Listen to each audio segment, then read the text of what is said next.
Well, welcome everyone. I'm Lynn Woodland, and this is the second session of a series on miracle making that's based on my book, Making Miracles, Create New Realities for Your Life and Our World.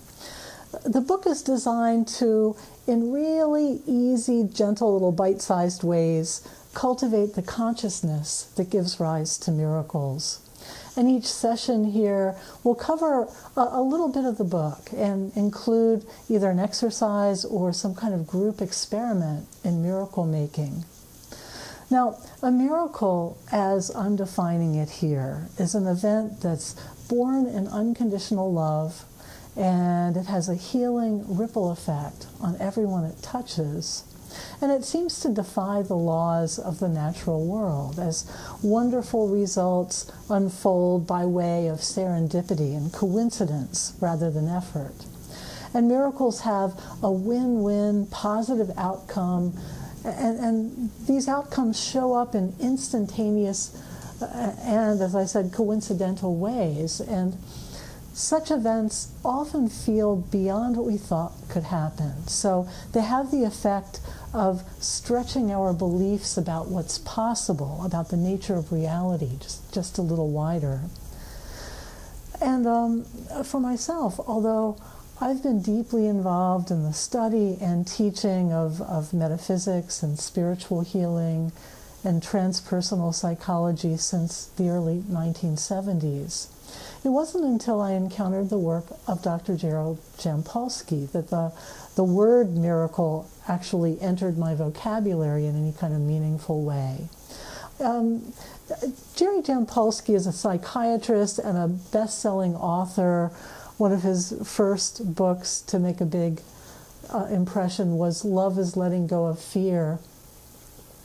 And he became best known in the 1980s by going on national television with a group of children from his Center for Attitudinal Healing, which was then in Tiburon, California. And the children told these amazing stories of their seemingly incurable diseases healing as they simply practiced what they called principles of attitudinal healing, which essentially involved letting go of fear, living in the moment, and extending unconditional love. And Jerry Jampolsky actually drew this philosophy of attitudinal healing from A Course in Miracles, which I'm guessing some of you are, at least some of you are familiar with. A Course in Miracles is a very lengthy 3-volume text of spiritual philosophy and lessons that guide students through a step-by-step process of shifting perception from fear to love.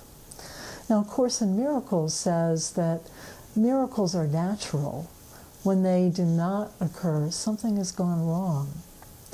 And the Center for Attitudinal Healing, which still exists and still offers free support services for people dealing with health crises, that center actually inspired the formation of similar centers around the world. It became something of a movement. And it inspired me as well to help found and direct the Baltimore Center for Attitudinal Healing back in 1983. And at our center, we also saw the same kind of healing miracles that Jerry's kids experienced. We saw sick kids who weren't supposed to live for very long heal and grow up to be just wonderful adults, go into spontaneous remission from brain tumors, all kinds of amazing things.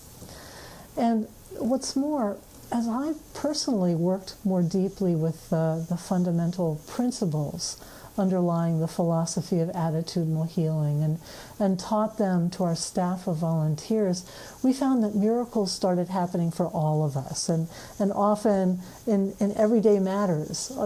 Miracles all the time, in every way you can imagine, not just in life and death issues.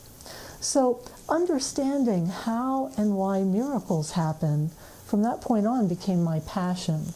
And in 1987, I left the Baltimore Center for Attitudinal Healing to extend my teaching of miracle principles beyond the context of illness and crisis. And after decades of this work, I've just seen so many people experience synchronicities and incredibly dramatic, fortunate, quote unquote, coincidences that will occur in tandem with these wonderful open-hearted states of joy and love and transcendence, that I just don't see anything coincidental about that anymore.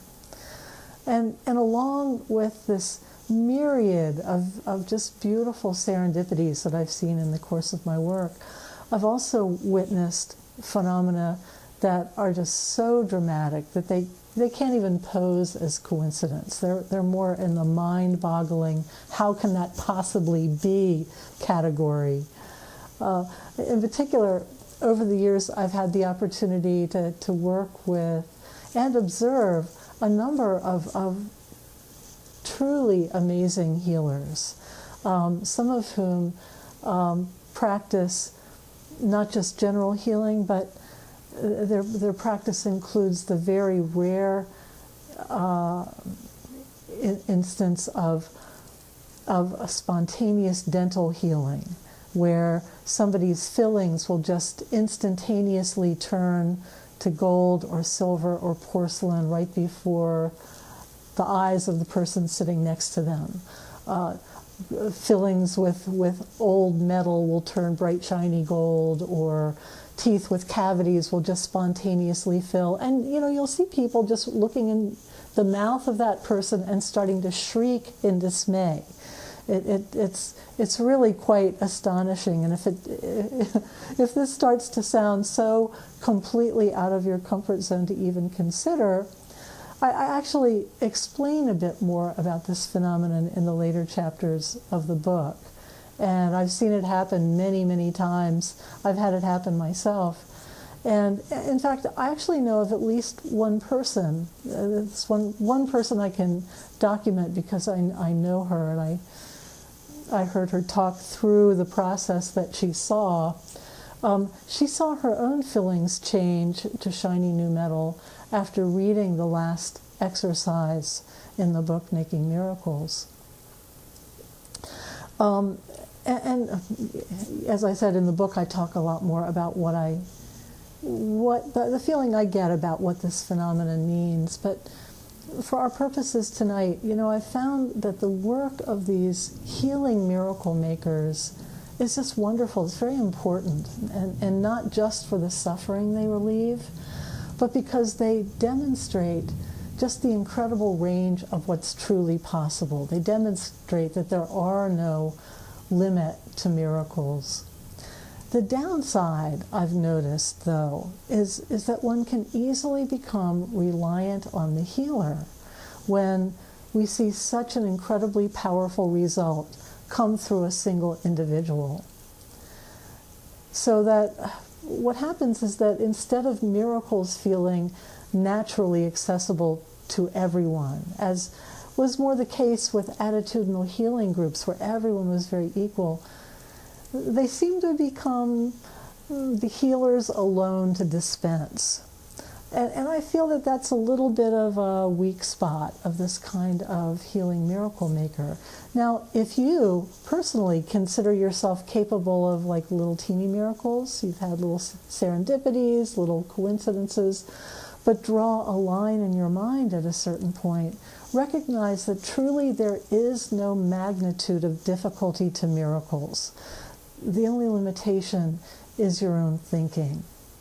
And even if you don't believe yourself to have the abilities of a gifted miracle maker, we have an added ingredient to draw upon here, which is all of us together, because there's something tremendously amplifying in a group of people joining together at the level of loving consciousness. I talked a bit more about that next week. That is the magic that makes this work easy, even if we've never done anything like this before, and we don't have to have one individual who is the miracle maker making it all happen. Before we're finished here, I believe you're going to recognize that there are no miracles too big for God to work through you. All that needs changing is your mind. And as our journey continues in this series, this is going to happen a lot more easily than you think.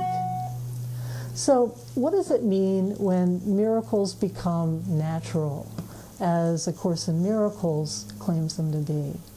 Well, maybe it means that we seek and trust God's intervention in our lives first, instead of when we've exhausted all other resources and we're desperate. Have you ever noticed how we often don't turn to God and prayer until we're really up against a wall and we feel we have no other option? There was once a woman in my weekly class who was a little bit of a skeptic, and at my suggestion, she simply started a practice of asking God's help in finding parking places where they tended to be scarce, which they were for her every day. It was always hard to find a parking place where she worked. And she did this playfully without a lot of expectations, and to her amazement, it worked every single day. Every day, from that point on, every day, she easily just slid right into a parking place as soon as she got to work. And once she saw that happen and started to trust it, to trust in the power of intention and prayer, and she went on to have more and more experiences of helpful serendipity. She was able to start using that I would say natural gift we all have. Now, another great story of miracles flowing naturally, I heard from a young man who was in one of my workshops many years ago, and he told this story of how he decided to move to a big city. And he just showed up in the big city. He was homeless, jobless, penniless, friendless, and he just kept saying to himself, not as an affirmation technique, but because he really meant it. He just kept saying to himself, I don't know what's going to happen, but I know it's going to be great. He really felt it. And he really did see himself to be on this wonderful, wonderful adventure. And just with astonishing speed and serendipity, one thing after another fell in place for him just as he needed it. A place to stay just showed up. A job was practically handed to him. He made friends very quickly, easily, and soon he had this whole new life underway. And he didn't really do anything except show up with this strong attitude and awareness and intent that he didn't know what was going to happen, but he knew it was going to be great. And I think this is a great demonstration of miracle consciousness in action. Excitement and anticipation and wonder and trusting in the process of life all create the fertile ground for miracles to spring up. So this week, the exercise is to simply allow yourself to become excited about miracles. And the exercise for this week is to spend the next few days living like this young man. Imagine yourself on a great adventure where reality as you've known it has been suspended, and you've entered a window where miracles can happen, where anything is possible.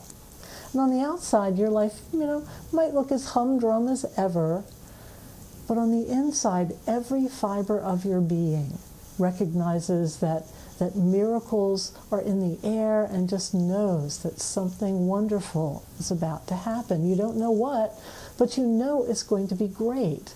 Now, what makes this really easy is that you don't need to fully believe this. You don't need to believe it. You don't need to convince yourself beyond a shadow of a doubt. All you really have to do is imagine what it would feel like if you did believe it. So this is about imagination rather than changing belief. That's one of the principles that often gets taught in New Thought, that you have to change your belief to change your life, that I have not found to hold true. You don't really need to change your beliefs. Sometimes that can feel like climbing Mount Everest. All you need to do is imagine. Imagine how it would feel if you did really believe that life is going to be great, that miracles are happening, that you don't know what's going to happen, but you know it's going to be incredible.